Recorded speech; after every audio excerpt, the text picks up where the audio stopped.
누군가의 아내, 누군가의 엄마로 지내온 60대의 평범한 여성입니다.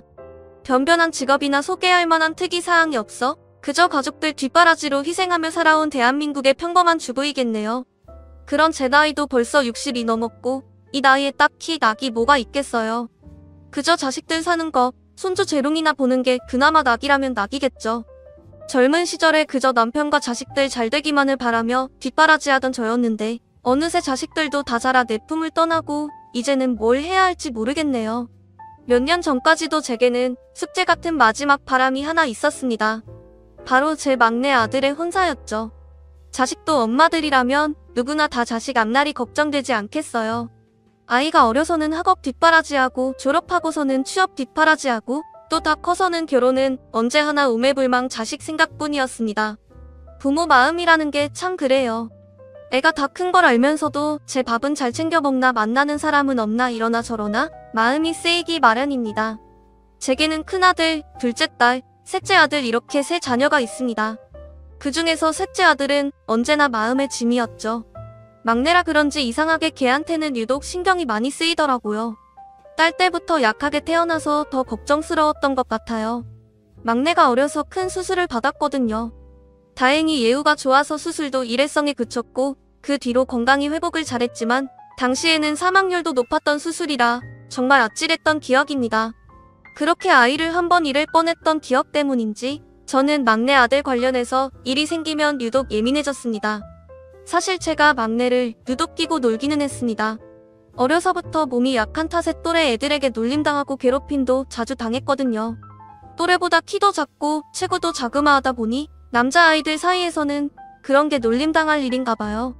어렸을 적 유치원에서 괴롭힘당하고 돌아오는 일이 여러 번이라 아이 때문에 유치원도 참 많이 옮겨 다녔습니다. 아무래도 자기 스스로 몸을 지키지 못하던 아이였으니 제가 항상 걱정이 많았죠. 아이에게 신경이 많이 쓰이던 저는 그래서 유치원이나 학교로 자주 찾아갔습니다. 선생님, 우리 지혁이가 적응은 잘하나요? 친구들과는 잘 지내는지 제가 걱정이 많아요. 애가 전에는 괴롭힘을 많이 당했거든요. 체구도 작아서 맞기도 하고요. 몸이 약하게 태어난 애라 더 걱정스럽네요. 지혁이가 또래보다 작긴 한데 아무래도 유치원이랑 학교는 다르니까 이제는 적응을 잘할 거예요. 발표도 잘하고 책도 얼마나 잘 읽는데요. 너무 걱정하지 않으셔도 괜찮을 겁니다. 선생님이 그렇게 한 말씀이라도 해주시면 내심 마음이 놓이더라고요. 그래서 그런지 저는 이런저런 핑계로 학교를 참 많이 찾아갔습니다. 애들 셋을 키우느라 바쁜 와중에도 학교 육성에도 쫓아다니고 그랬었죠.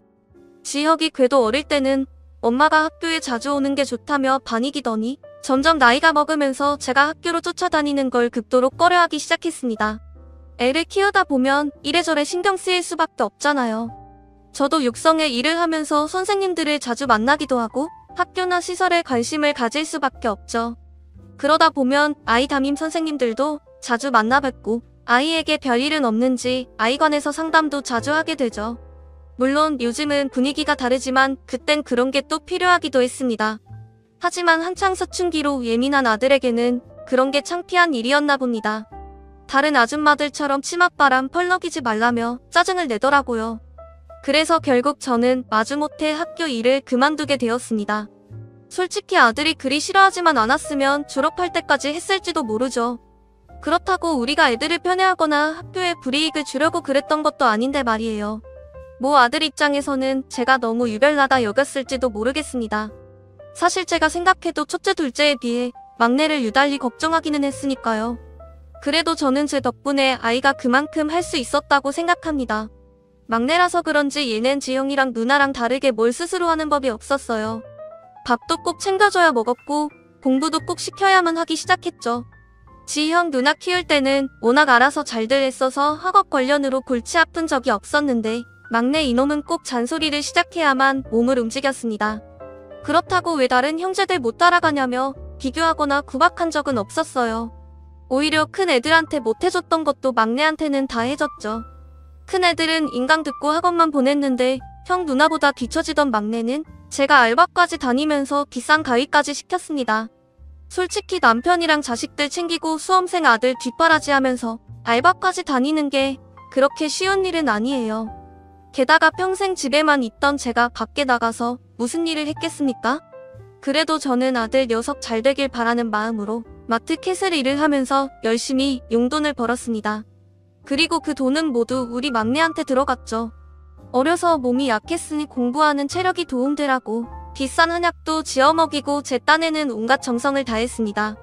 그러다 보니 저도 모르게 막내한테 나름의 기대가 있었는지도 모르겠어요. 그래도 제 뒷바라지 덕분인지 우리 막내 아들은 남들을 알아준다는 대학에 무사히 들어갈 수 있었습니다. 첫째, 둘째 때는 원래도 애들이 잘해줘서 그런지 그렇게까지 감격스럽지는 않았는데 이상하게 우리 막내 아들 합격 소식은 더 남다르게 느껴지더라고요. 그래도 이놈이 지 엄마 고생한 건 아는지 합격 소식 받고 고맙다는 말을 하더라고요. 엄마 솔직히 그동안 내가 짜증도 많이 내고 괜히 성질 부린 거 알아. 나 힘든 거 가지고 괜히 엄마한테 헛풀이했어. 엄마 덕분에 합격한 거 알아요. 나 입학도 하고 이제 우리도 고생 끝이야. 학생활도 열심히 해서 엄마한테 잘할게요. 저는 그 말 한마디에 모든 시름이 떨어지는 기분이었습니다. 그래요, 부모가 자식에게 바라는 게 뭐가 있겠나요? 그저 자식이 잘 되는 것만 보면 고생한 게 기억도 나지 않죠. 그렇게 무사히 대학에 들어간 아들은 그 뒤로도 학교 생활을 잘했습니다. 물론 신입생 때는 놀기 바빠서 술을 너무 많이 먹고 여기저기 쏘 다니느라 새벽에 들어오기도 여러 번이었지만 그래도 군대까지 다녀와서는 정신 차리고 공부를 열심히 하더라고요. 그래서 저도 이제는 나도 좀 나야겠구나 생각했죠. 그런데 산 넘어 산이라고 대학만 보내면 뒷바라지 끝이라 생각했더니 취업 준비까지 거들어야 할 줄은 몰랐습니다. 요즘 젊은 애들 취업난도 심하고 다들 너무나 힘들잖아요. 내가 봐도 요즘 젊은 애들 살기가 참 버거워 보이더라고요. 옛날에는 대학만 졸업하면 여기저기서 데려가려 난리였는데 요즘은 대학만 좋은데 나왔다고 거기서 끝이 아니었습니다. 그래도 지 형 누나는 기술직이라 그런지 그리 어렵지 않게 취업에 성공했는데 얘는 문과를 들어가서 그런가 취업이 너무 어렵더라고요. 애가 매번 열심히 취업 준비하는데도 번번이 떨어지는 걸 보는 부모 심정도 애가 탑니다. 그래도 제일 힘든 건 자기겠죠. 그렇게 졸업 후 1년을 무수히 많은 면접에서 떨어진 아이는 어느 날 결심한 듯 공무원 시험 얘기를 꺼내더라고요. 그것도 어렵다는 5급 공무원을 말이에요.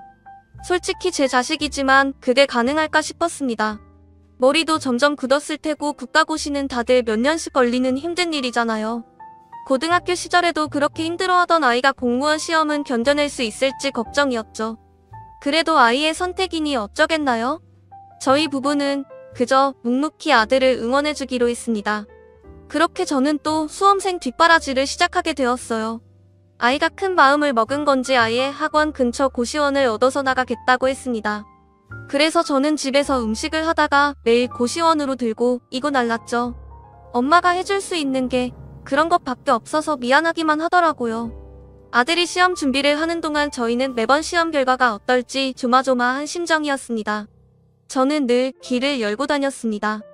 다른 수험생들은 어떻게 사는지 시험 유형은 어떤지 여기저기서 정보를 모으고 다녔습니다. 엄마로서 그 정도는 도와야 한다 생각했어요. 그렇게 제 아들은 꼬박 3년을 죽은 듯이 노력했습니다. 그동안 내가 늘어져 쉬는 걸 못 봤거든요. 덕분에 아들은 3년 만에 원하던 결과를 얻을 수 있었죠. 남들은 아무리 못해도 몇 년은 걸린다던데 우리 아들이 3년 만에 합격을 해서 얼마나 감격스러웠는지 모릅니다. 온 가족이 막내의 합격 소식에 기뻤어요. 막내 아들이 시험 준비를 하는 동안 그 사이 첫째 아들과 둘째 딸은 벌써 결혼을 했고 우리 큰며느리는 아이까지 낳았네요. 그동안 이래저래 자식들 뒷바라지도 바쁘기만 했는데 그래도 막내가 합격한 뒤에는 저도 여유가 생긴 덕분에 다니던 성당에도 더 자주 갈 수 있게 되었네요. 사실 저는 오래전 아이들이 수험생일 때부터 성당을 다니기 시작했습니다. 그것도 다 애들 잘 되라고 기도해보려 하다가 다니게 된 거죠. 그렇게 오래전 지인 따라서 다니게 된 성당 생활이 벌써 10수년이 되었네요. 그동안은 자식들 뒷바라지에 생활이 바쁜 탓에 그저 기도만 드리고 미사만 보고 나오는 게 다였지만 여유가 생긴 뒤로는 저도 성가대 활동에 관심이 가더라고요. 예전부터 저는 찬송하는 게 참 즐거웠습니다. 별것 없는 제 인생의 작은 낙이었달까요? 노래를 그리 잘하는 편은 아니지만 성당에서 10년 넘게 찬양을 하다 보니 열정만큼은 안 부럽지 않았어요. 그러던 참에 감사하게도 성가대에 들어갈 기회가 생겼습니다. 저는 매주 연습에 빠지지 않으며 성가대 연습을 참 열심히 했습니다. 그렇게 성가대 연습을 하던 차에 그 자매님을 보게 되었죠. 그 자매님은 우리 막내 아들 또래의 아주 참한 아가씨였습니다. 저희 여신도 성가대 피아노 반주를 해주는 자매님이었어요. 그런데 이번에 반주하시는 자매님은 못 보던 분 같은데 누구셔? 청년부에 새로 들어온 자매님이시래. 얼마 전부터 우리 성당 나온다 그러더라고. 참하고 아주 착해 보이지? 어린이집 교사 일을 한다 그러더라. 얼굴도 예쁜데 마음도 예쁜지 바쁜 와중에 무료봉사도 하고 말이야. 다른 신도의 말 맞다나 그 아가씨는 참 곱고 참한 아가씨였습니다. 하얀 손가락으로 찬양을 반주할 때마다 괜히 눈길이 가더라고요. 게다가 저는 어린이집 교사라는 것이 참 마음에 들었습니다. 이건 참 나쁜 버릇이지만 집에 미혼 아들이 있다 보니 또래 아가씨들을 보면 괜히 눈길이 더 가더라고요. 연애한 자식들이 알아서 해야 할 일이지만 엄마들 마음은 또 그렇지 않았죠. 어디서나 좋고 참한 아가씨가 보이면 우리 아들 엮어주고 싶더라고요. 그래서 저도 청년부 자매님들을 자주 눈여겨봤는데 이전에는 눈에 들어오는 아가씨가 통 없더니 그 아가씨는 한눈에 제 마음에 들더라고요. 내 욕심인 건 알면서도 은근히 내 아들과 맺어주고 싶은 마음이 들었습니다. 그런데 내 눈에 좋아 보이는 건 남들 눈에도 좋아 보이는 건지 저 말고도 그 아가씨를 탐내는 사람들이 많더라고요. 다들 저같이 미혼 아들을 둔 엄마들이었어요. 덕분에 그 아가씨에 대한 얘기도 자주 듣게 되었어요. 반주하시는 자매님 아직 미혼이래? 반지 낀 건 못 본 것 같은데? 미혼도 미혼인데 원래 수녀님이 되고 싶었던 모양이더라. 뭐 사정이 있는지 지금은 그냥 교사하지만 그래서 그런가? 그 나이에 여태 연애 한 번 못했대. 요즘 저런 순수한 아가씨가 별로 없잖아? 다들 연애 몇 번씩은 했을 텐데 말이야. 요즘 세상에 여자가 연애한다고 흠은 아니지만 그래도 남자를 모른다니 내심도 마음에 들더라고요. 우리 아들도 여자를 잘 모르니 더 어울린다 생각했는지 모르겠네요. 아무튼 그러다 보니 여기저기서 그 아가씨한테 자기 아들 한번 만나보라며 말들이 많았던 모양입니다. 성과대 연습이 끝나기 무섭게 아줌마들이 다 거기로 쫓아가서 자기 아들 사진 보여주고 난리더라고요. 저도 거기서 가만히 있을 수 없었죠. 자매님 매번 반주하느라 고생이 많아요. 바쁠 텐데 시간 빼서 이러는 게 쉽지 않을 텐데 젊은 사람이 참 대단하네요. 이거 별거 아닌데 집에 가져가서 먹어요. 집에서 만들었는데 너무 많아서 그래. 아니에요. 저도 즐거워서 하는 건데요 뭘. 이런 거 안 주셔도 괜찮은데 주신 건 감사히 잘 먹겠습니다. 아가씨는 피아노도 잘 치고 예쁜데다가 거기다 감사하는 마음까지 아주 괜찮은 아가씨였습니다. 그 뒤로도 저는 그 아가씨와 대화를 나누려 무척 애를 썼습니다. 그러면서 집에서는 막내 아들에게 결혼 안 하냐 노래를 불렀죠. 지혁아, 너 요즘 만나는 사람 있니? 아, 왜 또 결혼하라고 하게? 나 당분간 연애 생각 없어. 아직 적응하기도 바쁜데 무슨 연애야. 얘는 바빠도 다들 할 뻔한다. 너도 곧 30이야. 언제 만나서 언제 결혼하려고 그래. 아, 몰라. 그냥 좀 놔둬. 저는 혹시나 아들 녀석이 만나는 사람이라도 있을까 했더니 아니나 다를까 아들 놈은 연애할 생각이 없어 보였습니다. 저는 하루빨리 막내 아들을 결혼시키고 싶은 마음에 결국 제가 앞장서기로 했죠. 그 뒤로 몇 달 동안 공들여 반주하는 아가씨와 친해져 보니 이 아가씨가 생각보다 더 괜찮은 청년이더라고요. 학창시절에도 모범생으로 공부와 봉사밖에 모르며 바르게 자랐고 지금은 유아교육과 나와서 어린이집 교사를 한 지도 벌써 몇 년이랍니다. 제가 어려서부터 보육원에 봉사를 다니신 어머니 덕분인지 저는 어릴 적부터 아이들이 참 예뻤어요. 제가 외동이라서 더 그랬던 것도 같고요. 아이들을 동생처럼 생각하고 돌보며 많은 보람을 느꼈죠. 거기가 성당에서 운영하는 보육원이라 수녀님들을 많이 접했는데 천사 같으신 그분들을 보며 저도 수녀님이 되고 싶다 생각했어요. 하지만 제가 하기에는 너무 큰일이더라고요. 그래서 비슷한 일을 찾다 보니 결국 어린이집 교사가 되기로 했죠. 역시 그 아가씨는 부모님도 참 대단하신 분들이셨네요. 부모님 덕분에 어려서부터 봉사에 힘썼고 지금도 여전히 봉사를 다닌답니다. 게다가 그 아가씨는 자기를 천직처럼 생각하는 아가씨였습니다. 그 옛날이나 지금이나 아이들 돌보는 게 그렇게 즐겁고 행복하다 그러더라고요. 이런 아가씨라면 자식을 낳아서는 얼마나 예쁘게 잘 기를까 그런 궁금증이 생기더라고요. 저는 알면 알수록 그 아가씨가 며느리감으로 너무 탐이 났어요. 그 뒤로도 서로 이런저런 얘기를 나누다 결국 우리 아들 얘기까지 하게 되었죠. 5급 공무원이라는 말에 그 아가씨는 화색을 띠더군요. 우리 아들 잘 낳은 사진을 보여주니 그것도 마음에 들어하고요. 어때요? 괜찮죠? 얘가 그래도 날 닮아서 인물은 괜찮아. 내 아들이라 그래서가 아니라 진짜 괜찮은 앤데 얘가 여자를 몰라. 옛날에는 공부한다고 그러더니 지금은 또 일한다고 연애를 하네요. 내가 보기에는 자매님이랑 우리 아들이랑 괜찮을 것 같은데 우리 아들 한번 만나보는 거 어때요? 제 말에 아가씨는 난감해하면서도 그리 싫은 내색은 아니었습니다. 그걸 보니 더 적극적으로 해도 괜찮겠다 싶더라고요. 그래서 아들을 성당에 억지로 끌고 나왔죠. 엄마 선거대 하는 것 좀 보라는 핑계로 말이에요. 그렇게 제가 어렵게 자리를 만들어 두 사람을 만나게 했습니다. 둘이 만나고 별 느낌이 없으면 저도 깨끗이 접으려고 했습니다. 근데 이게 될 일이었는지 두 사람 다 서로 호감이 있는 모양이더라고요. 같이 차 마시러 가자 그래도 서로 마다하지 않더라고요. 그렇게 미사가 끝나고 저희 세 사람은 함께 차를 마셨습니다. 그 앞에서 저는 그 아가씨 칭찬을 많이 했어요. 여기는 우리 선주 자매님이야. 어린이집 교사 일을 하시는데 바쁜 중에도 틈틈이 우리 선거대 반주까지 하시잖니? 주말에는 또 여기저기 봉사 다니고 완전히 천사 같지 않으니? 별거 아닌 거려 뭐. 제가 할 수 있는 일을 하는 것뿐인데 이렇게 칭찬해 주시니 부끄럽네요. 아유 겸손하기까지 하고 내가 딸만 없으면 정말 내 딸 삼고 싶을 정도로 괜찮은 아가씨야. 슬쩍 분위기를 띄운 저는 갑자기 일이 생겼다는 핑계로 두 사람을 두고 자리를 일어섰습니다. 평소 같으면 같이 가자며 따라 일어서 아들 녀석이 웬일인지 나를 혼자 보내더라고요. 저는 옳다구나 싶어 얼른 일어나서 두 사람에게 자리를 비켜줬습니다.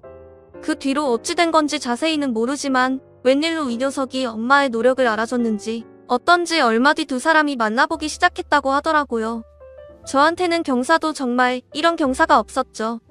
그 뒤로 저는 기대에 부풀어 설렜습니다. 드디어 조만간 막내 아들까지 결혼시킬 수 있겠다 싶었죠. 남편은 이제 막 만나기 시작한 애들한테 괜히 기대하지 말라 그랬지만 저는 왠지 이 만남이 될 것 같더라고요. 솔직히 요즘 세상에 그만큼 청하고 순수한 아가씨가 또 어디 있겠어요. 저는 무척이나 그 아가씨가 마음에 들었습니다. 그렇게 1년 정도 두 사람은 예쁘게 잘 만났어요. 가끔은 선주를 집에 데려오기도 하고 잘 아는 사이니 저랑 셋이서 함께 시간을 보내기도 했죠. 선주를 며느리감으로 점찍은 저는 결혼하기도 전부터 그 아이를 제 며느리처럼 대했습니다. 가족 모임이 있을 때면 놀러오라고 부르기도 하고 그의 생일까지 챙길 정도였어요.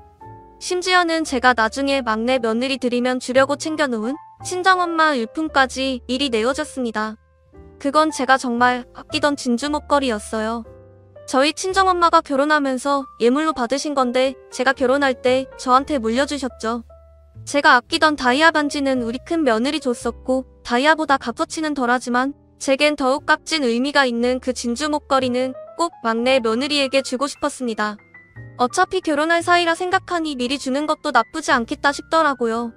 어차피 둘이 결혼할 거 아니니 미리 받는다 생각하고 잘 챙겨도 어머 정말 예뻐요. 어머니 제가 이런 거 받아도 될까요? 너무 감사해요. 내 마음을 알아준 선주는 제 선물에 눈물을 보일 만큼 고마워하더라고요. 착하고 여린 나라 그런지 이런 작은 것에도 저를 큰 감동을 받는구나 싶어 제가 더 고마울 따름이었습니다. 그 애는 제가 해주는 것만큼 저한테 잘하는 애였어요. 정신없이 바쁠 텐데도 매번 빈손으로 오는 법이 없었죠. 게다가 손재주는 얼마나 좋은지 가게에서 돈 주고 쉽게 사오는 것도 아니고 꼭 순수 정성껏 만든 특별한 것들로만 챙겨오곤 했습니다. 그러다 보니 제가 걔를 어떻게 안 예뻐할 수가 있겠습니까? 그렇게 두 사람이 벌써 1년이나 만났으니 저는 이제 서둘러 결혼했으면 싶었습니다. 근데 왠지 아들 녀석은 아직은 이른 것 같다며 자꾸 결혼 얘기를 피하더군요. 그렇다고 선주가 마음에 안 드는 건 아닌지 헤어질 생각은 없는데 말이에요. 그럼 왜 결혼을 안 한다는 거야? 어차피 할 거 하루빨리 하는 게 좋지 안 그래?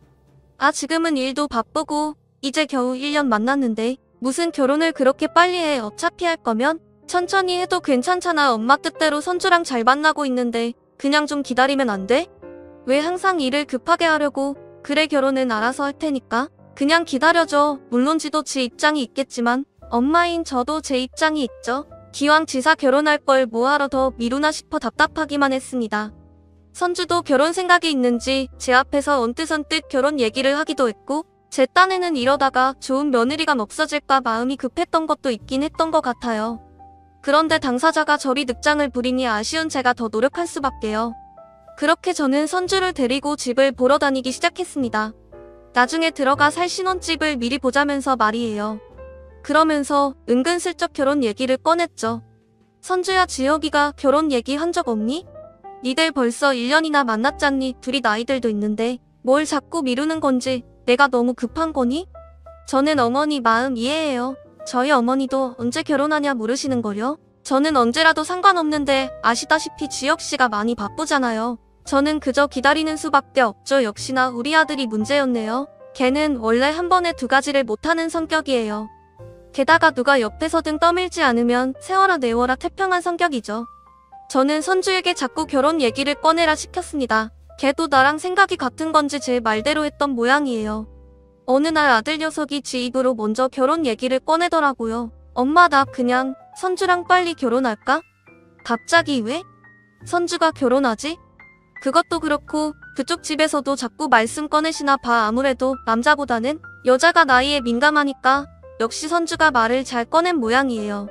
그 집에서도 하루빨리 결혼을 했으면 싶어 하시니 우리 아들 입장에서도 별 문제 없으면 미룰 게 뭐 있나 생각했던 모양이죠.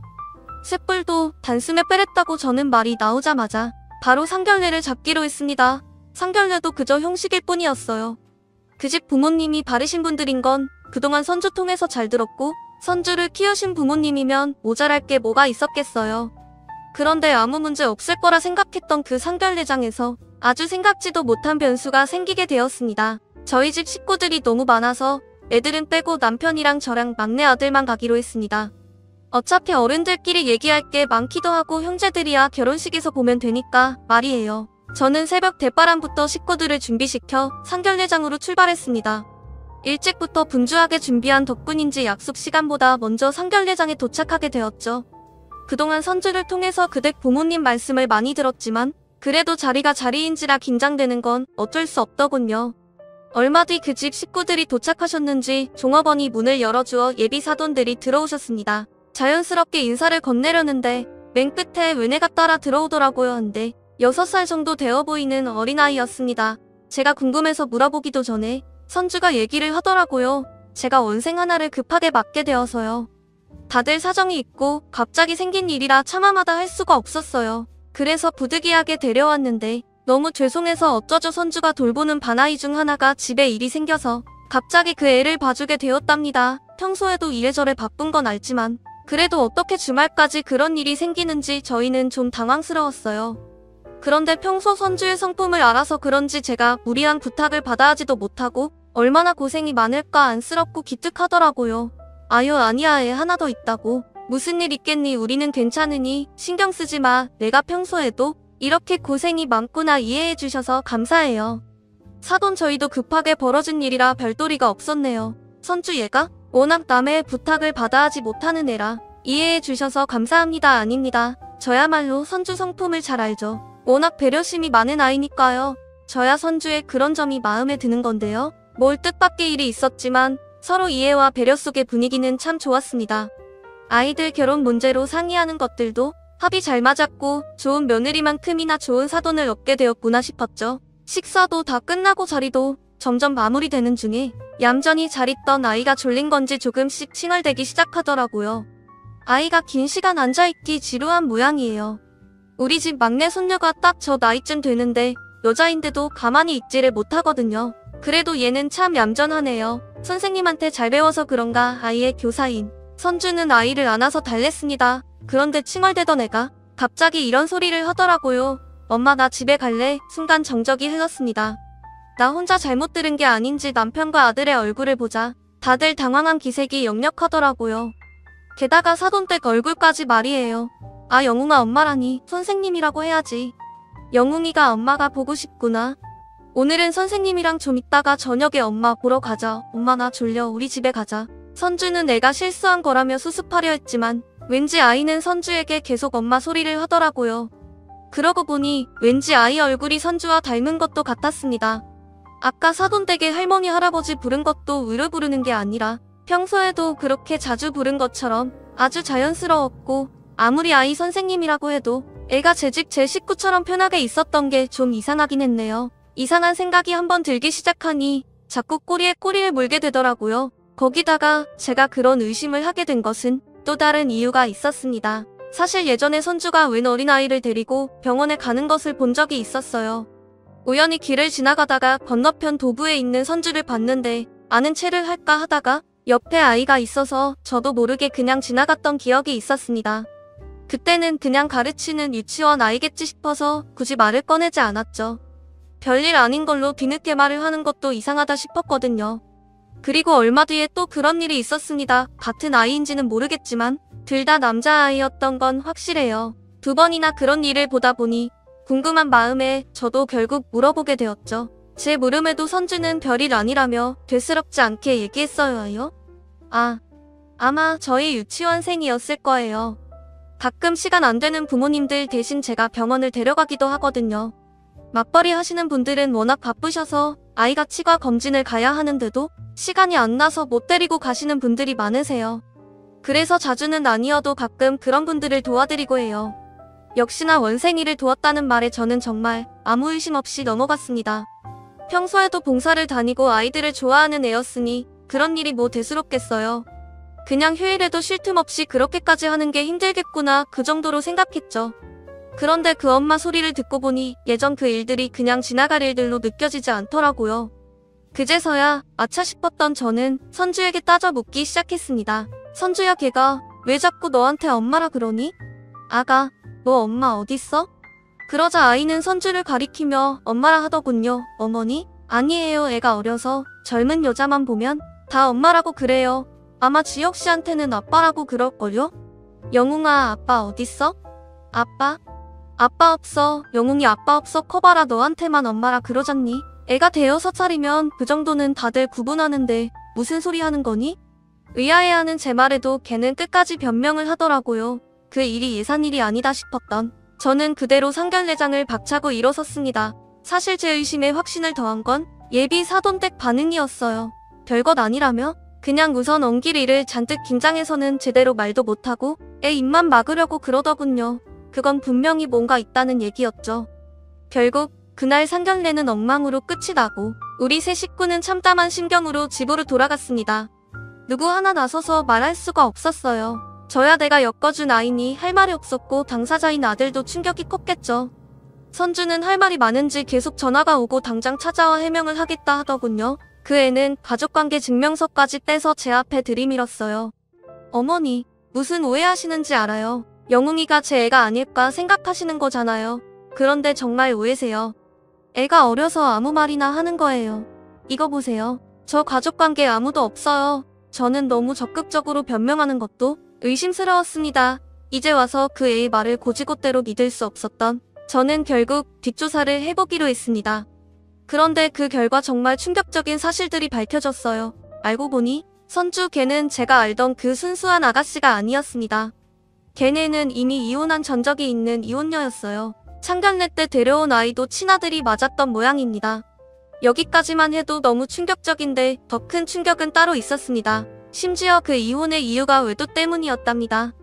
여자 쪽에서 바람이 나서 상관난 아이를 임신해서 이혼하고 그 아이를 여태 혼자 키우는 모양이더라고요. 호적은 어떻게 한 건지, 가족관계 증명서에 왜 아무 기록이 남지 않았는지는 모르죠. 요즘 같은 세상에 그런 서류 한 장 만드는 게 무슨 어려운 일이겠어요. 이럴 줄 알았으면 처음부터 제대로 알아보는 건데 사람 말을 곧이곧대로 믿은 게 이리 큰 실수였을 줄은 몰랐습니다. 걔는 처음부터 우리를 철저히 속인 거였어요. 그동안 내가 봐왔던 사람은 누구였을지 저는 정말 큰 충격에 빠졌습니다. 결국 제 실수로 제 아들까지 큰 상처를 입고 말았네요. 모든 것을 알게 된 우리는 결국 파혼을 통보할 수밖에 없었습니다. 그런데 그 애는 모든 게 다 밝혀진 마당에도 미련이 남는 건지 절 붙잡고 애원하더라고요. 어머니 죄송해요. 말하지 못한 건 정말 제 잘못이에요. 하지만 제 입장도 좀 생각해주세요. 그런 비밀을 가지고 제가 어떻게 새로운 인연을 맺을 수 있었겠어요. 저 지혁씨 정말 사랑해요. 애가 문제라면 저 애도 포기할 수 있어요. 어디 보육원에 맡기고서라도 저 지혁씨 놓치고 싶지 않아요. 됐고, 내가 준 진주 목걸이나 가져와라.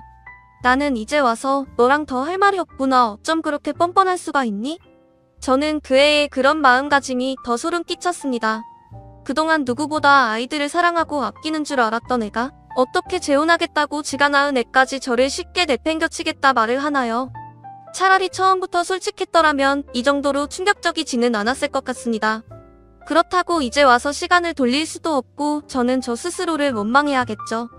저는 제가 속아 넘어간 건데 창피해서 어디 말하고 싶지도 않았는데 소문들이 어떻게 그리 빨리 퍼지는지 가까운 한 사람한테만 말했던 일이 온 동네에 다 소문이 났습니다.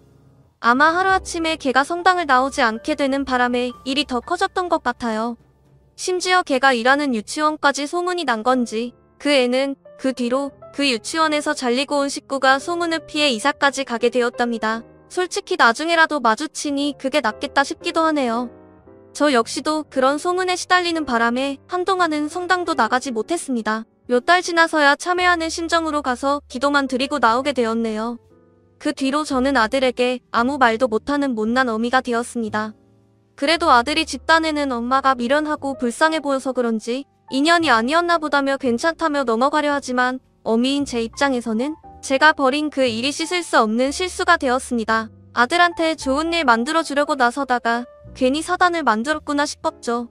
그래도 아들은 나보다 낫더라고요. 그런 일을 겪었는데도 몇 년 뒤 새로운 사람도 만나고 자기 알아서 잘하더라고요. 그러다가 얼마 뒤 결혼하겠다고 여자친구를 소개했는데 솔직히 학벌이나 직업은 우리 아들보다 좀 빠지는 편이었어요. 그래도 굳이 말은 안 했는데 아들이 제 표정을 읽었는지 엄마 솔직히 마음에 안 들지? 그래도 나는 좋아 진짜 좋은 사람이야. 예전에 엄마가 소개시켜준 사람보다 훨씬 꾸미 먹고 솔직해. 자기 잘못은 쿨하게 인정해 티끌 하나 없이 숨기는 것보다 그런 게 더 솔직하고 순수한 거 아니야? 엄마도 실수했잖아. 그러니까 이번에는 내 눈을 믿어봐. 이러더라고요. 결국 저는 아들 좋다는 대로 결혼을 시켰고 막내 며느리는 아들 말대로 정말 착하고 괜찮은 아이더라고요. 처음에는 내가 말이나 행동이 너무 꾸밈이 앞서서 당황스럽기도 했는데 그만큼 속이는 것도 없고 정직한 아이였어요. 한번 대여보니 그만한 게 없다 싶기도 하네요. 막 애교 있고 그런 스타일은 아니지만 저는 성품이 착하고 울고준 막내 며느리가 아주 마음에 듭니다. 아들이랑 둘이 재밌게 잘 지내는 것도 보기 정말 좋고요. 다 제작이 있었던 건데 제가 괜히 조바심을 내서 일을 꼬았다 싶네요.